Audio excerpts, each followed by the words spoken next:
This period of luxury occupation ended in 1987 with the beginning of the first Intifada, which I suspect is around the time many of you in this room were born, which makes me feel quite old.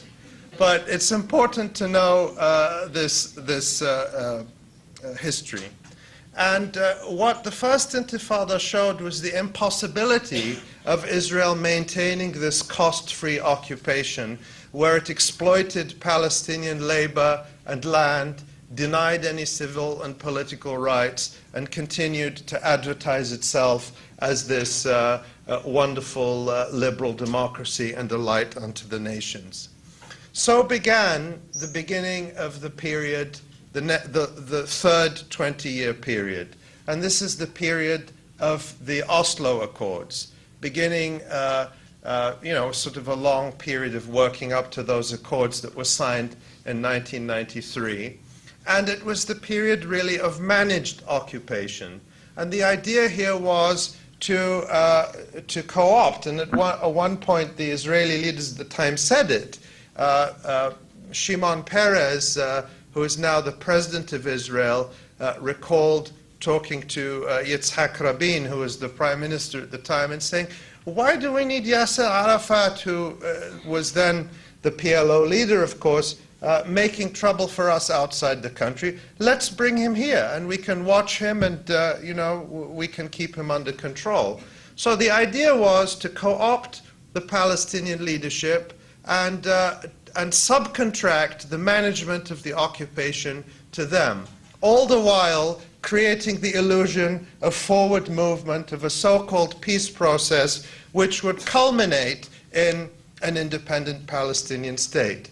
But actually, as we knew and know now, that's not what was happening. What was happening was the acceleration of colonization, the tripling of the number of Israeli settlers in the West Bank, and the tightening of the control, the creation of a regime of colonial control, effectively apartheid, that is unique in history. We make many comparisons to apartheid in South Africa, but as many South Africans themselves have pointed out, there was never in South Africa a separate road system for blacks and whites. There is no occasion in which the South African government, the white South African apartheid government, used its warplanes to bomb the townships, to bomb Soweto. It never happened.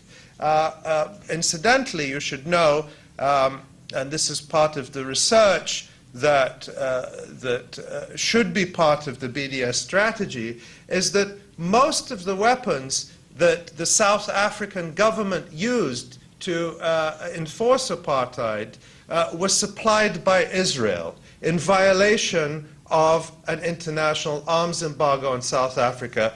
Even the water cannon that they used to suppress demonstrations were made in a kibbutz in northern Israel. And the warplanes and the gunboats of the South African Navy were all supplied by Israel. Nevertheless, South Africa never used these weapons against its own people inside the country.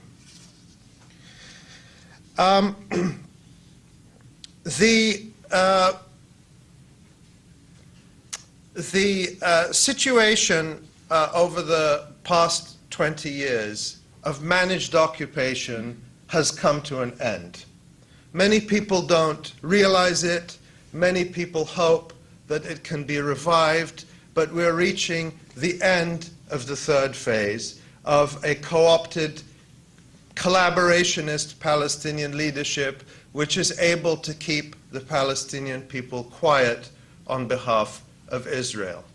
And the edifice is now slowly crumbling. I can't tell you how long that crumbling will take. I can't tell you how it will end, but it's something that can't be put together and restored. The leaders, the Palestinian leaders who signed the Oslo Accords and agreed to become the enforcers of the occupation for Israel, while promising their people that it would end in a state, have lost all credibility.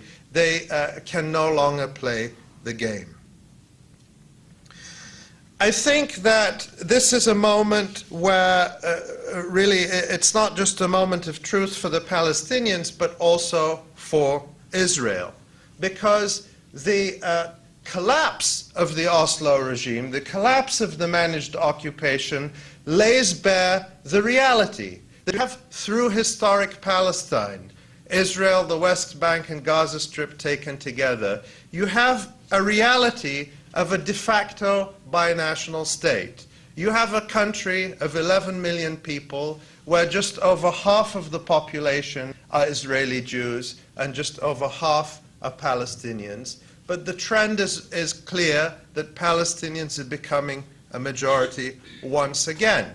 We can all describe in detail the suffering inflicted on Palestinians in Israel's attempt to ethnically cleanse them, to reduce the population, to change the demographics of Jerusalem. Every day we see, literally every day now, houses are being demolished in occupied East Jerusalem and in Silwan.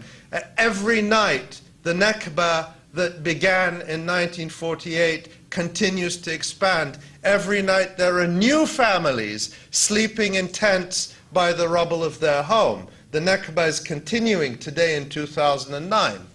Despite that, I would say the following, that if the goal of the Zionist project was to take this country, which had an indigenous people, who are Arab, who are Palestinian, who are Muslim, who are Christian, and turn it into a country of European Jews, then the strategy has failed, because there are more Palestinians living on the national soil of Palestine than ever before.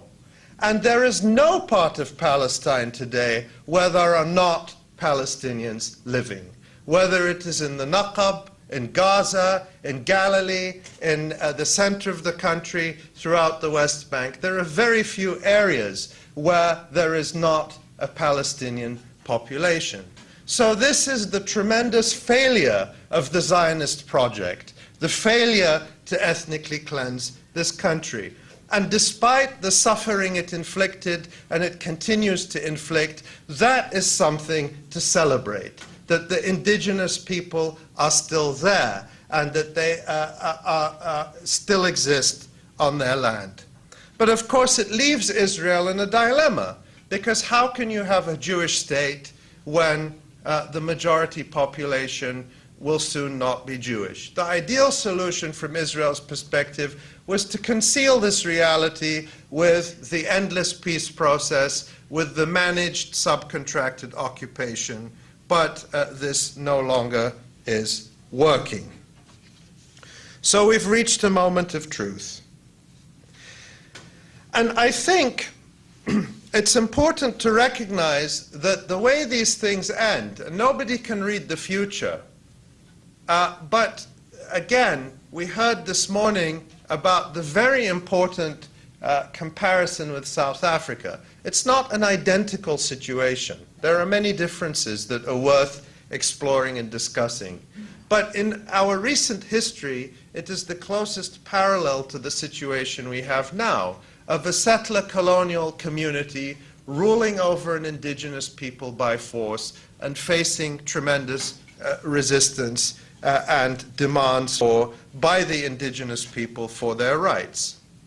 And when you go back to the years before the apartheid regime ended, it ended officially in 1994, there was tremendous internal resistance in South Africa, huge uprisings that were very similar to what came later, a few years later, in the first Palestinian Intifada.